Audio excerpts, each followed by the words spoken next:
everyone, welcome to my YouTube channel.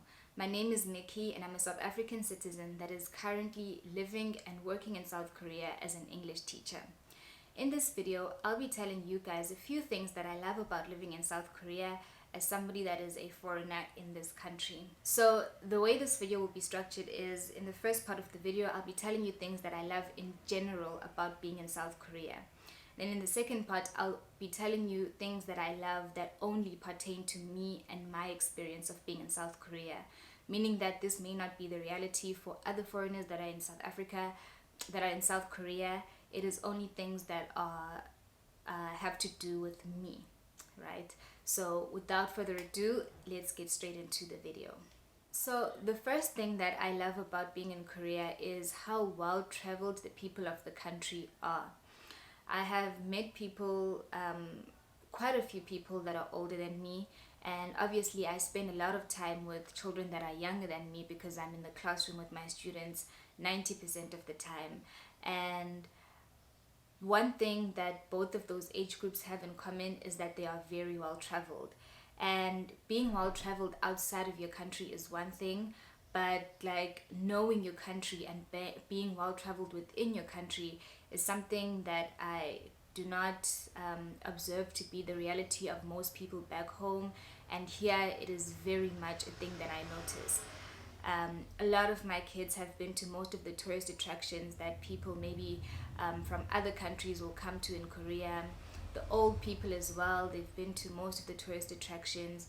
It's just really something that I've looked at and I'm like, wow, like I didn't know that seeing people that are well traveled would be something that's interesting to me, you know, because I've never been around people like that. And the way they speak about their country, you'll never speak to a Korean person. Okay, well, with my experience, whenever I speak to a Korean person and I tell them maybe about a place in Seoul that I want to visit, they're like, oh, I went there when I was young, or I went there last year, whatever the case is. They know most of the tourist attractions. So yeah, I really like that. And then with my kids, they also travel a lot within Korea, but they also travel internationally as well. I remember when I first came to Korea, like being in my classroom, whenever I noticed very quickly that whenever a student is absent from the classroom, it's usually because they are gone on a trip or it is because they are sick. I've never heard any reason outside of those two reasons for a student not attending class. And whenever I ask a student when they do come back, it's like, oh, for example, where were you, James? You didn't come to school for 2 days. And they're like, oh, teacher, I went to the Philippines or I went to Thailand, whatever the case is. And I just noticed that this was something that was, you know, like it was just a common trend of children like traveling and being on trips and things like that. And they always mentioned being outside of the country. So one day I decided to like ask them like how many countries they have been to, and I was so shocked. I know there is this one child who has been to, I think, 6 countries, and he is, I don't know the age group. I don't know the age groups because Korean people have a different age system than people in the West. I think they are like 2 years older than what they actually are, like according to Western age. But that boy to me looks like he is 11 years old. So I'm not really sure how old he is because I get that confused most of the time. And I was just like, whoa, like you are so young and you have been to so many countries. And even with the other students in the class, some of them have been to 3 countries, and most of them know most of Korea. They've been to the major tourist attractions here, and yeah, it's just something that's been very beautiful to observe, and I like that about them, that they know their country really well. The next thing that I like about living in Korea is how free everyone is able to express themselves through fashion. Very early on when I came to Korea, I saw that people take fashion really seriously. They dress really well and they take care of their appearance. It's just a very nice thing to see, I guess, just people being caring about their appearances as much as they do here. And not to say that people back home don't care about the experience, but I just feel like it's more than what I'm used to seeing back home. The women here always look so beautiful, so flawless. Their skin is so beautiful. The things that they wear sometimes, the clothing items that I've seen here, I would have never thought, for example, that you can style it this way and you can do this with this clothing item. And yeah, obviously those are things that I could have seen also back home as well, but I don't know, I think since I noticed that people here are just so well kept, it's also something that I have been looking at, like their style, that oh, actually they'll put this item and this piece together, and it actually makes sense to put that together, and I never thought I could do that, you know. So yeah, I've just had a lot of moments where I'm just admiring how well the people here dress. And also I've noticed that there is um, a bit, as much as the people here like dress really well, there's also no pressure to dress well, you know. It's very relaxed in the sense that whatever you choose to wear goes, you know, as long as you embody that thing. I've also noticed that the people here have access to a lot more clothing items than we do back home. Another thing that I love is the transport system in Korea.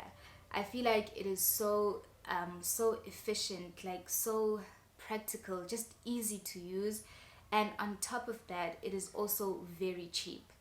For example, whenever I travel within my city, most of the time I'm paying 12 rand to travel to whatever distance I'm going to. That's if I'm using the bus, right? 12 rand or 13 rand, I'm not sure how much 1001 is, but let's say I'm using 13 rand to travel to a distance that is 30 minutes away from me. I'll be paying the same amount of money to travel to a distance that's an hour away from me, right? So the bus fare is usually around about the same number. It hardly ever changes. I actually don't know why some buses maybe are, I don't know, 2001 or whatever the case is, because most of the time most of the time I just assume that the bus is going to be 12 rand, because most of the destinations wherever I go, it's 12 rand. It's only once in a blue moon where a bus will be like 2001, and I'm like, oh, okay. But like, yeah, most of the time, everywhere I go, no matter the distance, if it is within my city, I am paying 12 rand to go there. Another thing that I love is how safe I feel in Korea.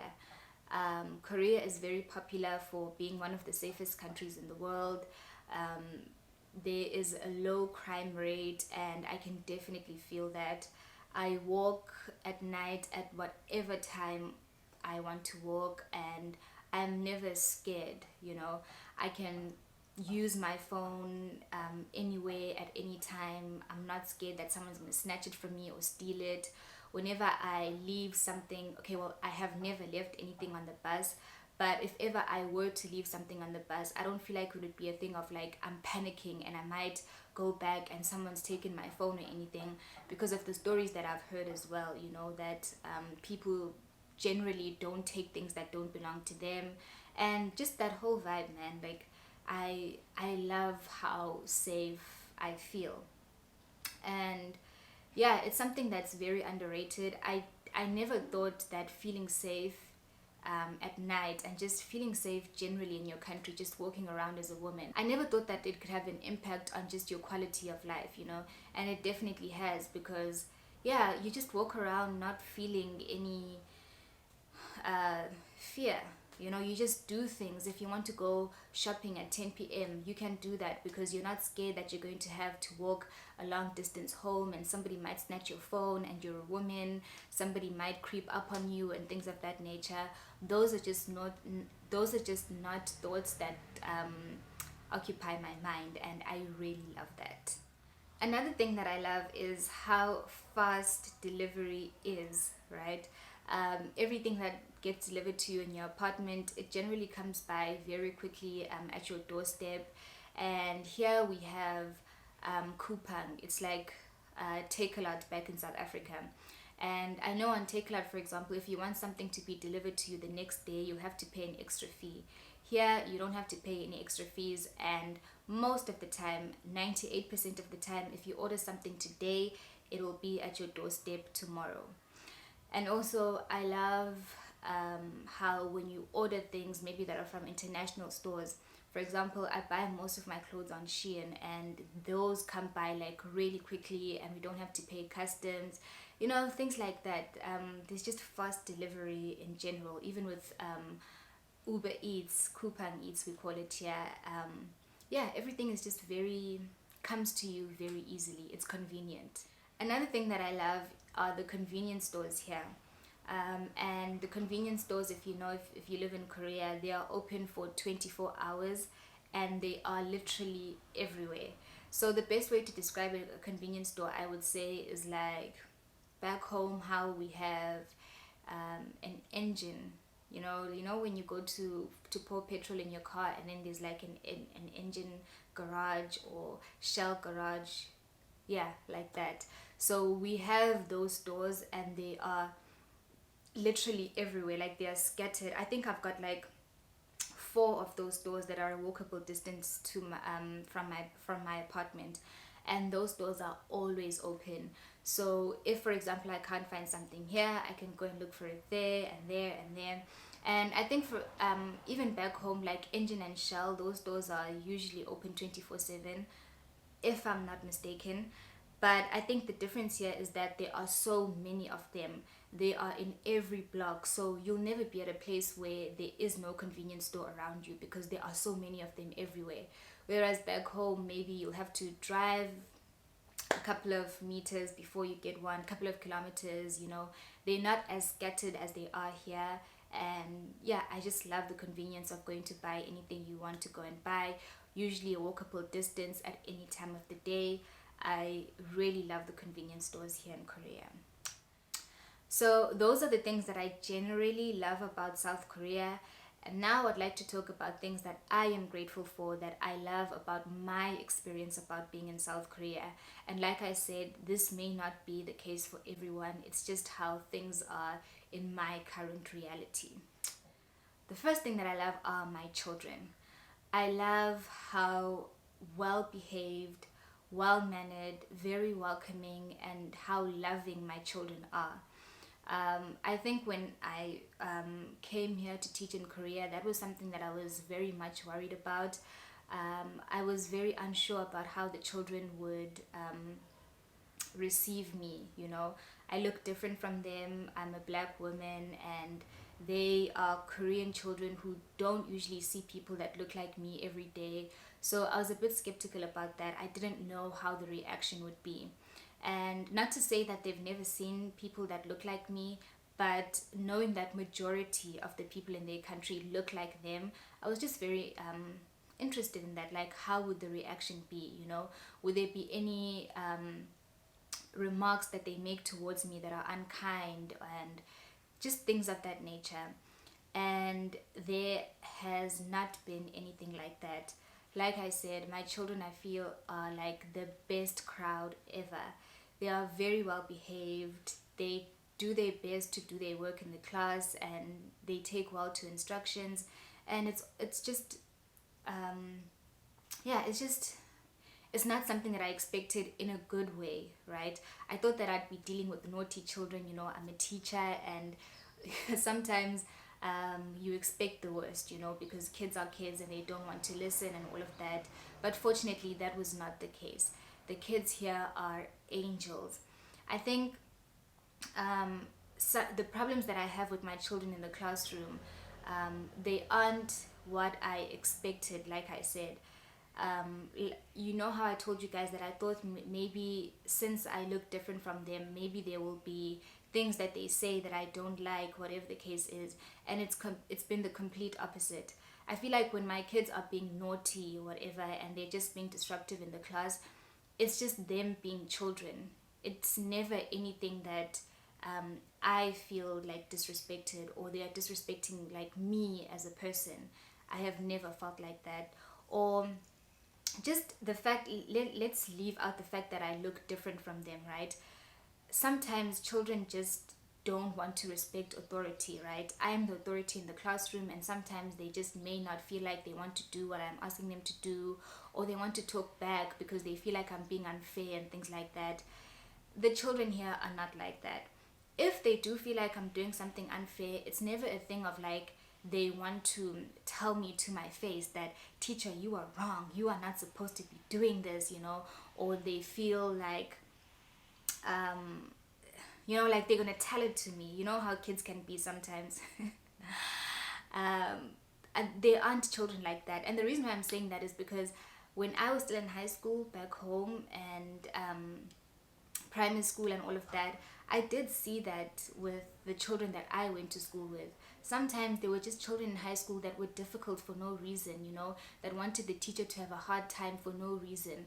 They would talk back when the teacher is telling them to do something. So naturally, those were the things that I was expecting as a teacher as well. And it's really, it has not been anything like that.